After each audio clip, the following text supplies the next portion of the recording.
Welcome back to the show. I'm David Nelson for the Traders Network. Today's show is being broadcast worldwide from downtown New York City at New York's Harvard Club. We're here at the annual leadership gala for the New York Global Leaders Dialogue. My next guest is Phil Scanlan, and very much the reason we're here today. He is the host of the New York Global Leaders Dialogue. Phil Scanlan is no stranger to success. He was the Australian Consul General for New York City, or New York. He was also the managing director at Coca-Cola Amatil. He's the founder of the Australian American Leadership Dialogue, and of course the host of today's event. Phil, welcome. Thank you so much for being with us and taking your valuable time. Thanks, David. It's been a lot of fun. We've had an opportunity today to interview some of the members of your council, Paul Pullman, CEO of Unilever, Dan Hesse, the former CEO of Sprint. How important is it to use global leaders like this to get the message across and really put forth the mission of global leaders? Well, they're rock stars, and they have nothing to prove, and they're totally committed to making the world a better place. And they want to bring their own experience together and relate to younger leaders from around the world. And you know, we've got a fantastic meeting going on with Paul Pullman this afternoon before tonight. He was fun, yeah. Yeah, and Dan Hesse did it last year. He was fantastic. But the mission is based upon the premise that you know, leadership is all about creating new space in the service of other people. It's not about us. That's the key. And you'll find with all our advisory council members and all our leaders, that's the one thing they have in common. In their own walk of life, they're superstars, they're leaders and so forth. They're also humble, they've got humility. And this whole thing began when a group of people from the emerging world, from the established world, or the older world is probably the better way of putting it, from the Anglosphere and the non-Anglosphere decided that there was something missing in New York, the global capital.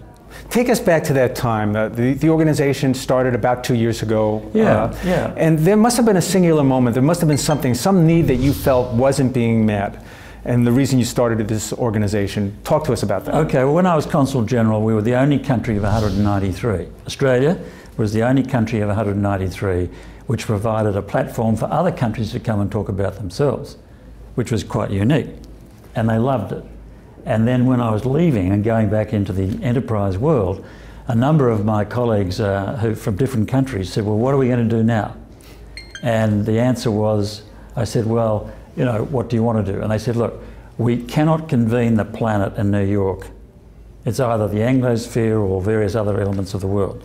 How about we do something, pull something together that everybody feels comfortable attaching themselves to, because the world is one and we all want to work together at making it a better place. And we've got different skills and different experiences to bring to bear.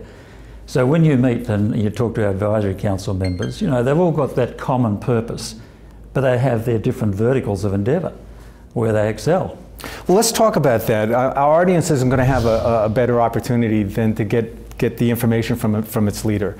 Talk to us about Global Leaders Dialogue, what the mission is right now and moving forward. What are some of the projects you're working on today? Okay, well, when we started out, we had Muhtar Kent, Chairman and CEO of the Coca-Cola Company, good friend of mine, and he talked about how the public, private sector and civil society come together to get things done. And what he was talking about that night a couple of years ago and with the young leaders was about how to address the issue of water. Accessibility of water and the safety of water around the world, because the Coca-Cola Company has this amazing system worldwide. So, you know, one arms from desire was the sort of way they talked about it. So that was his. Now there are our young leaders. You go and talk to our young leaders and they'll tell you about their projects in Africa. Small is beautiful. You know, the world has changed by doing small steps every day. There's no silver bullet. There are a lot of them who are in the NGO world, but you've got people in the finance world, you've got people in the microfinance world, and you've got people in the NGO world. They all come together and they've all got this commonality. They say, listen, I'm Excel and I know my own vertical of endeavour. What I want to do is connect with other walks of life, people in other walks of life, so I can learn from them. Because none of us has all the answers. And the key here in leadership is about collaboration, collaborative leadership. That's really the key word, leadership, I think. You know, for an organization like this to succeed, you're merging capital and talent, getting them together, you know. Seems like an enormous undertaking. There must be a lot of help out there. How do you do it? Well, actually, if you provide the platform, this is a platform. This is a thought leadership platform, and it brings people together. And what it does, it's a catalyst. It's a force multiplier for people to go and go out there and do things. We ourselves don't run the projects. Projects come out of us coming together that otherwise would never occur. That's the point. In the end, this is all about young people. And I was talking about this with Paul and even Dan. You're taking young leaders today, are the future rock stars, if you will. And they're getting an opportunity to intermingle with some of the rock stars of today, people who've already done it and have made a difference. They're going to face a lot of challenges. They're going to be dealing with national security, climate change issues, and probably things we haven't even discussed. Are we doing enough to get them ready to face these new challenges in the new world? Well, nobody ever does enough. The world belongs to the discontented, right? So in other words, if you're ever contented, then you should move on because you're not in the business of creating new space, of creating a bigger world for everybody. So, but having said that, coming together intergenerationally like we do, an interesting phenomenon. It's one thing to be a mentor from a more chronologically advanced age, with the young ones, but it's another to have reverse mentorship or mutual mentorship. That's what happens. So in other words, you get a corporate heavyweight, a global corporate CEO will be sitting in the room, which is what happens, and he's talking, or she is talking to the young leaders, young women, young men, who are in their own right very successful. And they've got ideas about how to go about achieving things that the people who are in the current position of running these global enterprises may not have heard of or thought of, but they've got the message, they've got the idea from this younger leader. And quite often what we've seen in the last couple of years is how people who are the mentors, the guests of honour and all that, sit down with the younger ones and you walk out and you say, that two things happen. Okay, before you go there, we're going to discuss those two things, but we're running out of time. We've got to go to a quick commercial break. Sit right there, don't go anywhere. Thanks for joining with us. We're going to be right back. I'm David Nelson.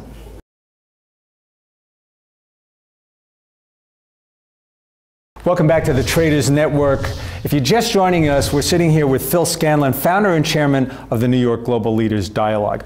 Before we left, we were talking about mentorship, and you were going to mention two things. What were they? Yes, look, the person who's the invited keynote addressee and, the more chronologically advanced that we've discussed, comes out and says, what a fantastic group of young leaders. I learned so much. They're so vibrant, they're our future.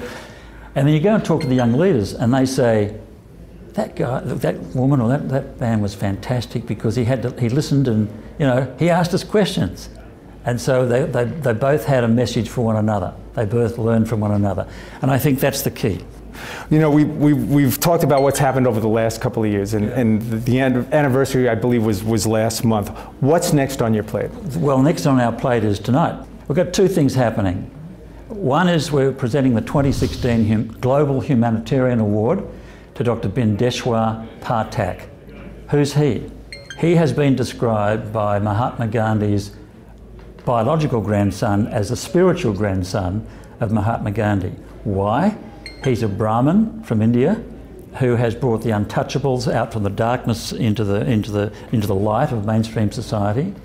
He has brought hygiene, sanitation, and in more recent years, clean water to millions of Indians.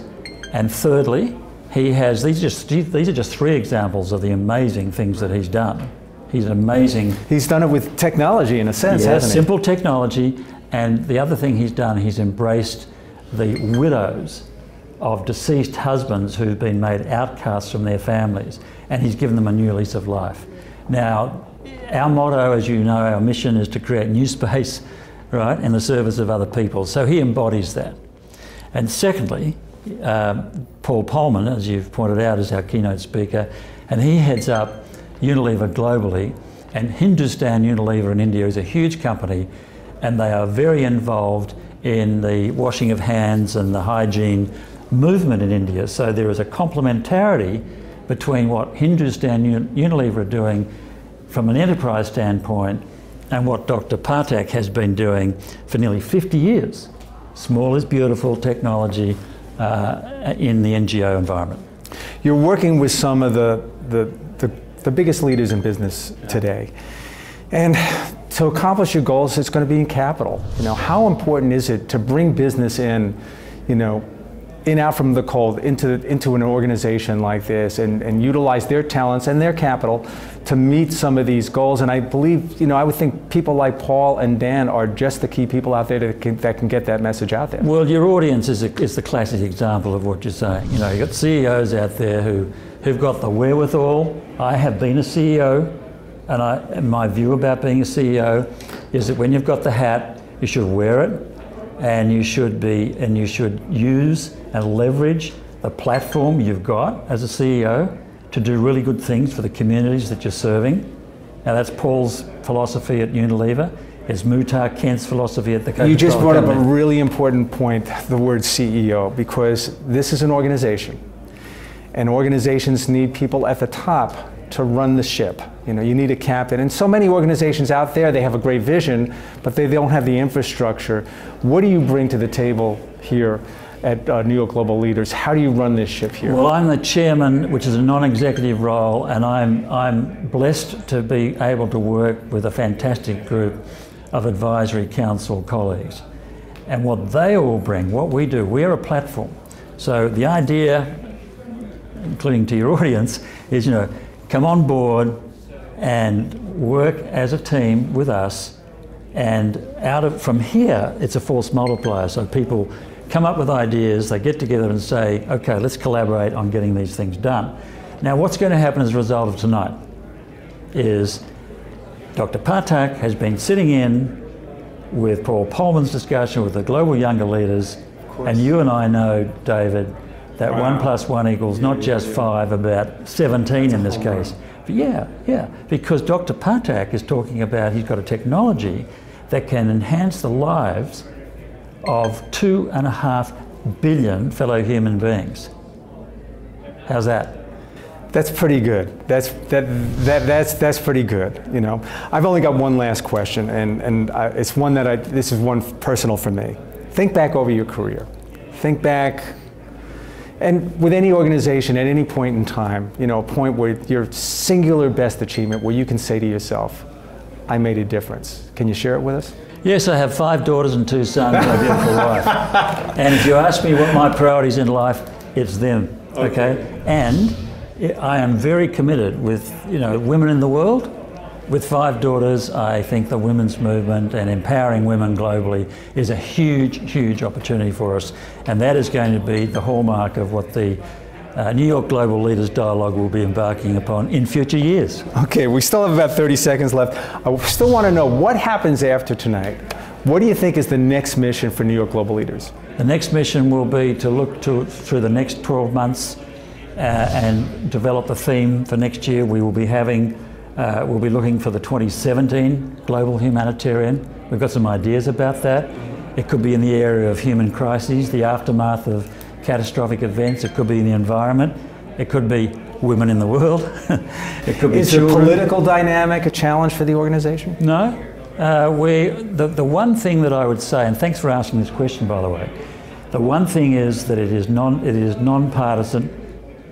That's a rare word that we don't hear enough of today. Okay, well it is. It's built on the foundation of a 25-year initiative called the Australian American Leadership Dialogue, which is totally non-partisan, has been, and what we're talking about is non-partisanship and people. The only rules are this: people come together as leaders and they work collaboratively in an environment of mutual tolerance and personal courtesy. No politics, no personal animus, you know, not wanted on voyage if that's what you are. But we want collaborators, we want leaders who are inclusive and want to look forward and want to make a contribution to our fellow human beings. That's what we're about.